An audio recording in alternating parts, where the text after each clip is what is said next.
What's this thing? 96%, that's fine.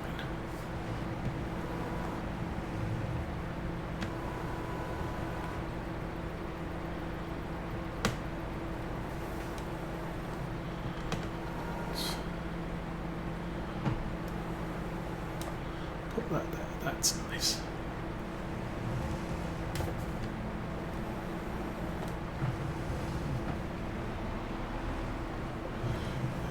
We'll stab that one. Well, I don't know what the problem was with the self-attaching bale, but that seems to have fixed itself. For some reason that tractor's a little jerky. Okay, jump back in the little red one, and whoa, don't do that, other way. Fully close that so that the bale is definitely inside. Lower the door so it's level. And there's a tiny lip at the end to stop it rolling off the back. Ooh.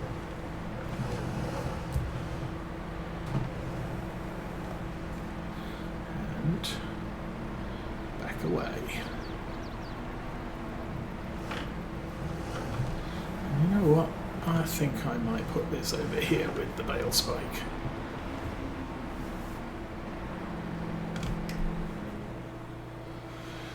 Nice.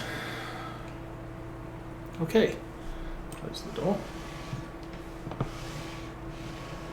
And that's what it's supposed to look like when it's loaded. Still only reading one bale, but it is what it is.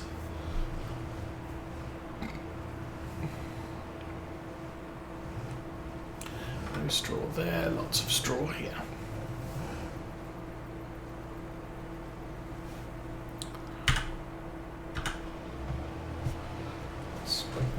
I'm going to jump out and go and shut the gate here.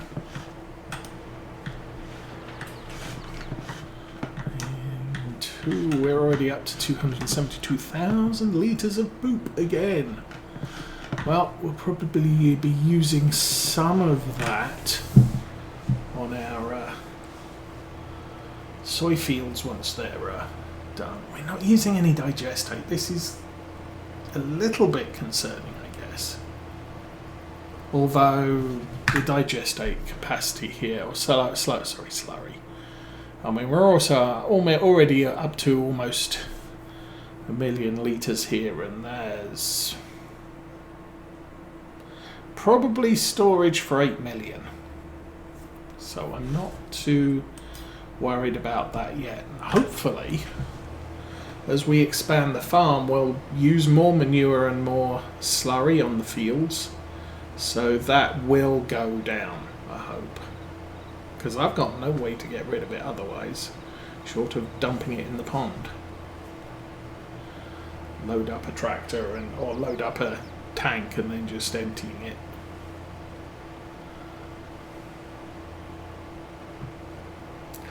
Okay, that should be good enough. We have 82,000 litres of straw. That has barely made a dent in our bedding for the cows. I'm wondering whether we should have baled up some of that straw from the contracts. Just a thought. We might be in trouble this year for straw. I mean, obviously for food straw, we got more than enough of that. But for bedding straw, I might have an issue.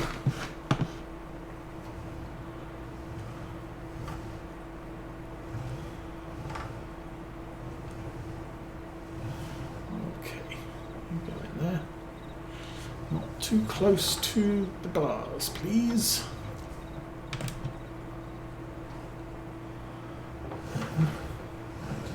Okay, so we can do all the work with the telehandler, or the skid steer thing. And you're done. 33,000 money in the bank. Do want to check. We have 81,000 litres of canola and they're good for sale in November, and it is August. The price is going to go up next month. The price is as worse as it's going to be right now. Indeed it is. 700's the best, so that is what it is. The other one we wanted to check was we still have beans. They're worth a lot at the moment. Yes, and next month they will plummet. June's the best time to sell those, so it's not a good thing. Milk, not a thing. I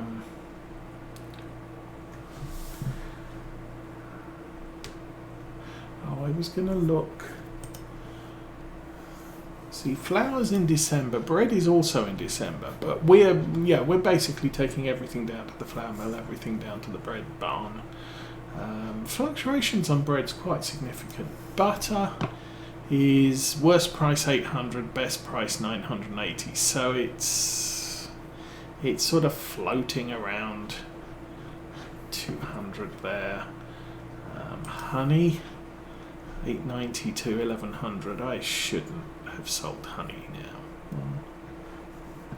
It is what it is. But honey's not a perishable.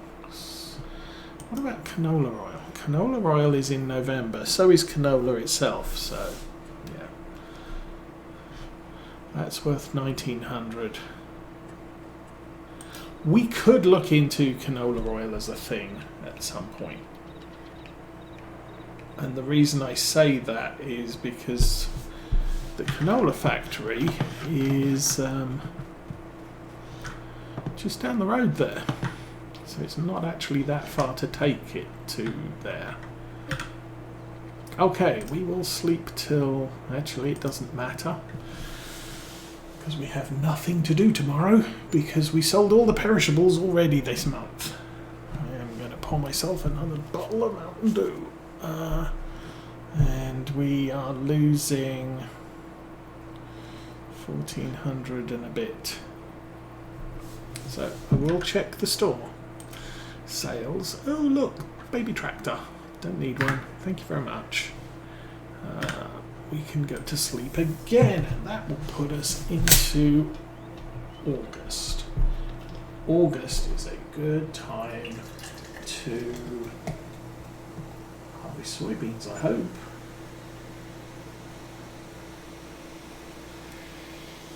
Oh, actually, there's a couple of things we need to check for August. So, for August, we have to check, are our soybeans ready?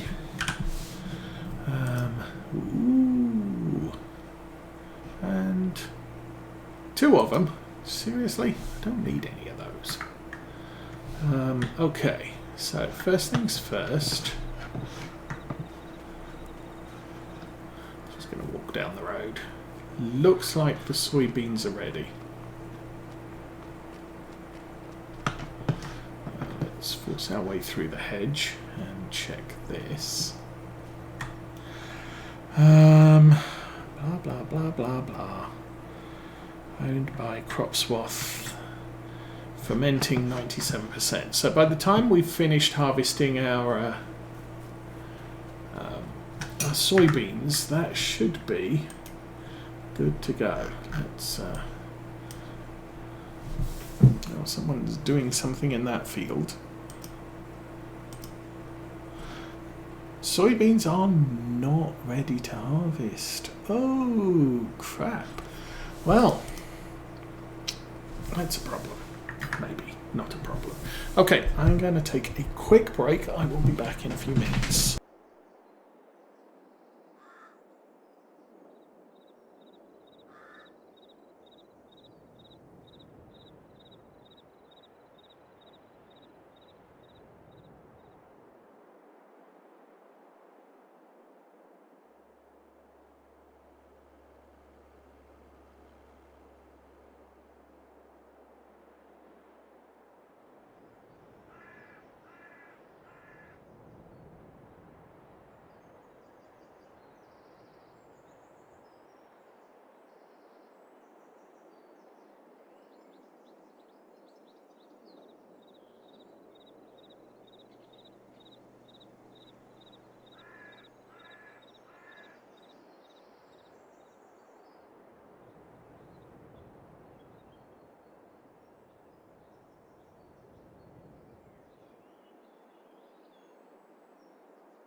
Okay, I am back. I guess we can check the grass.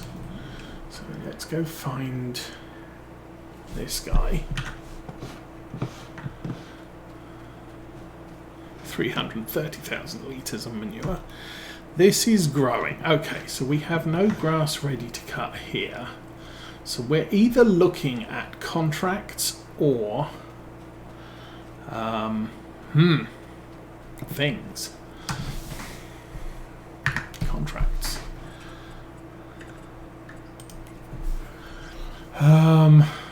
Got details are not on because we said that's interesting. Oh, you get the Govial bale. Ah, nice. What'd you get for that one? Well, that looks like a popular option here. And the little one that only produces little bales. So yeah, that was the... hang on. That one is... Oh, darn it. It's a hay contract. I'm not too upset about doing that one. It's 25,000 income, 24,000 income. The hay is worth almost nothing. However, the we can use our round baler for it. The hay can go into the cows. If we go here, it doesn't tell me.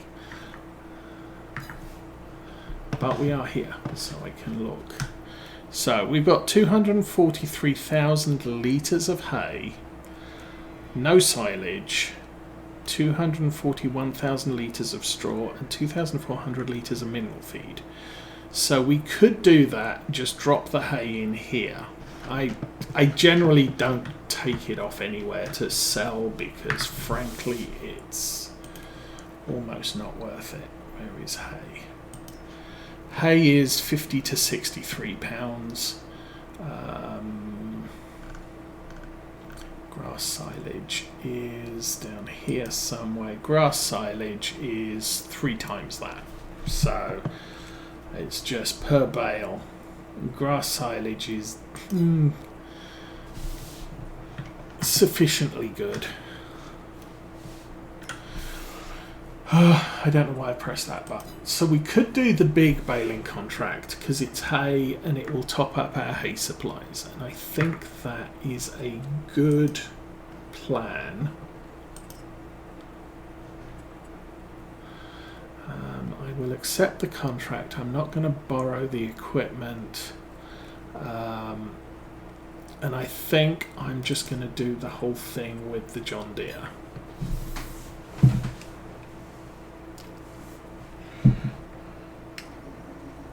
Of course, I probably can't get out of here because there's a freaking large harvester in the way. But I parked headfirst into here.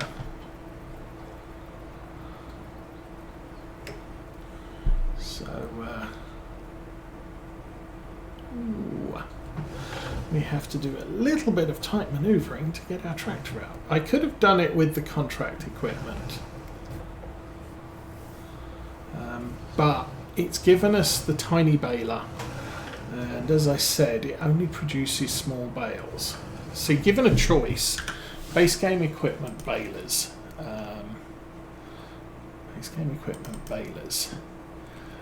This is a 125 centimetre baler. I will tend to go with this one because I've got options of sizes. This one is fixed.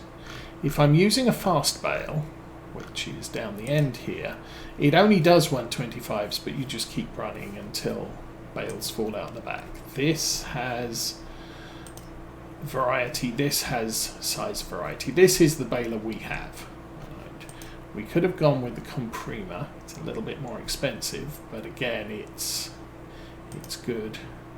I think the Comprima needs less horsepower. So if you're challenged for horsepower, this is a nice baler to go with.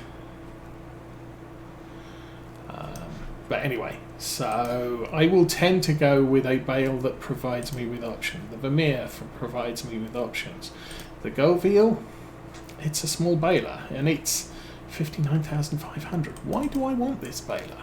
Tell me, why do I want this baler when I can get this one for 48? This one for 57.5 with variable sizes, and this one is 59.5 with the smallest size. I just don't understand. And these obviously 110 because they wrap and keep going. And it's the same with the wrappers. This one only does the smallest round bales and wraps them. This one will do all three sizes of bale and wrap the biggest two.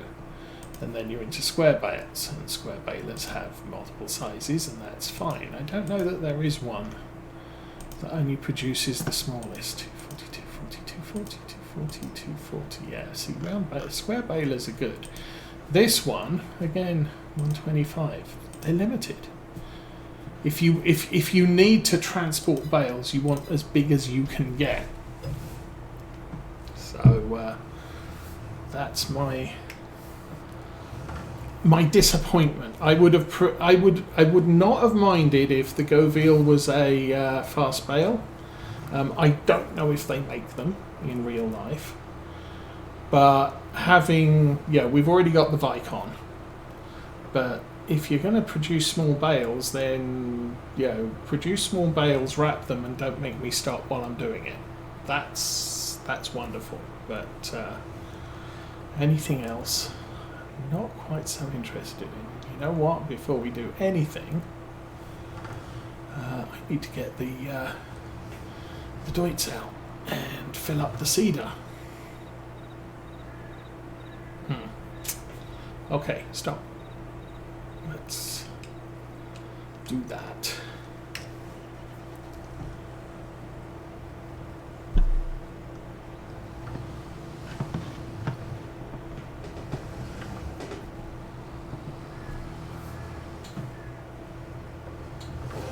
How's the fuel on this? Fuel is good. Maintenance is acceptable. Check the maintenance on the seeder once we're attached.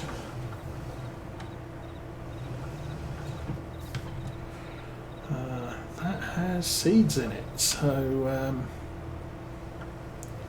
it also needs to be fixed. Oh, darn it.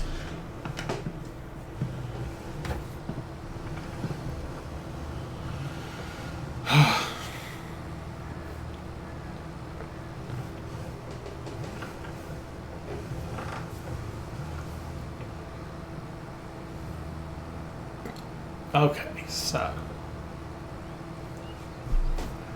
not quite as I'm planning to do right now, but we'll go down to this farm. We will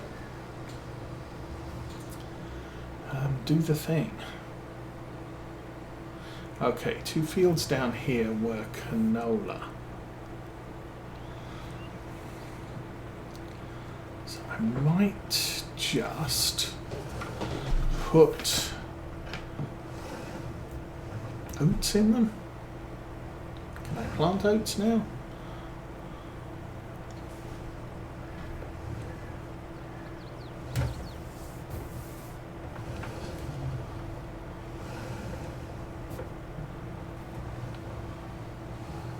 Okay, now it's stuck.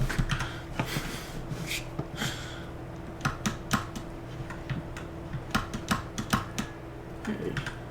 And yes. Okay, we will repair that. That's fine. Jump back out. Jump back out. Nope. Yes. Weather is fine and sunny. No, this one is what I want to look for. We can plant. Oh, we can only plant canola. Oh, that kind of. Ugh.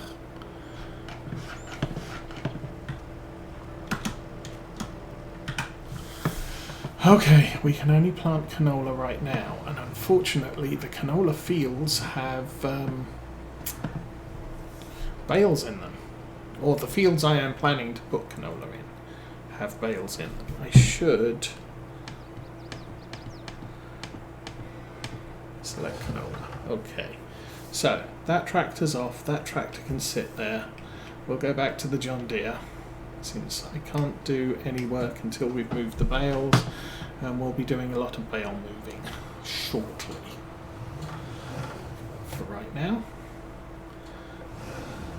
stick some mowers on the front and go mow a field.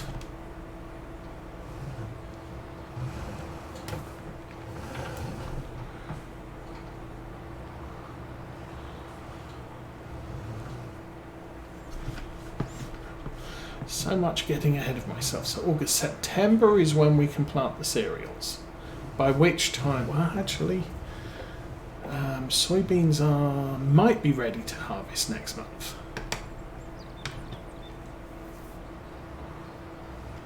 So if the soybeans are ready next month, day 2 will be a lot of things. What things do we do on day 2? No, not things. Yeah, so next month we will have a bunch of fields to prep and plant all the cereals. Okay, so down the end here, and since I've got nothing else better to do,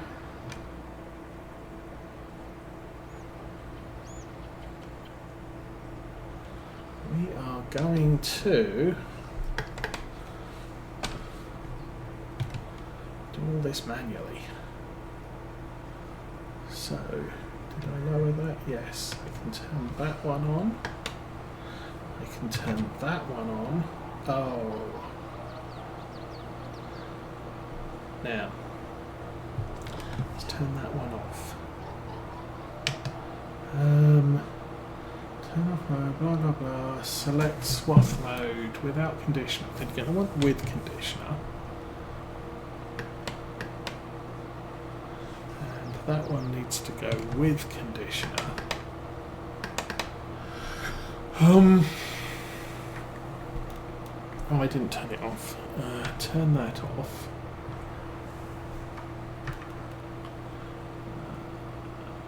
Toggle work mode, Control Y. Not that one.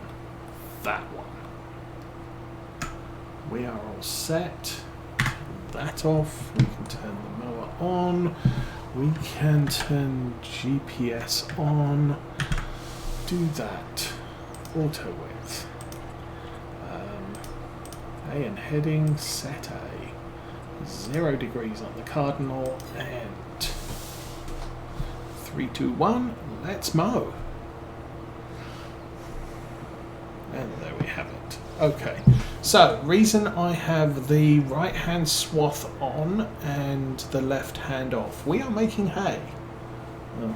How about we put the GPS thing on? So I want to pull the grass away from the edge of the field because I don't want any of it getting to a place where I can't manipulate it.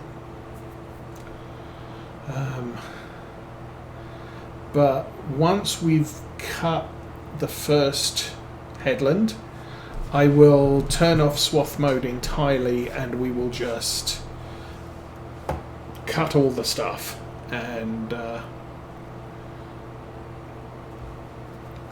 then we can come in and ted it. I think I've got a big tedder. We've got the Vermeer rake. So plan is we will ted this manually again. And then we will rake with a baler following. And we'll use our little round Deutz baler. Probably hitch that onto the back of the Massey. That's the advantage. Apart from this piece of equipment, which has to run behind the John Deere, all of the rest of our mowing equipment can be hauled by the Massey Ferguson, which conveniently is something I can leave on a worker if we actually had something else to do.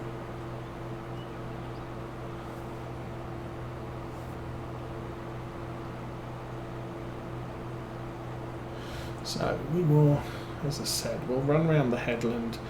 I may end up doing 3 rows at the end here, running another row down the field, and then do another 3 headlands at the other, or 3 cross rows at the other end.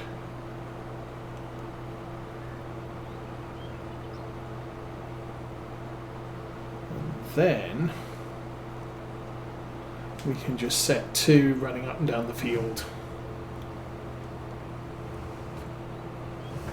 I could, of course, get the Massey Ferguson and start that heading. Oops, went a little bit too far back there, and we've cut outside of the field boundary.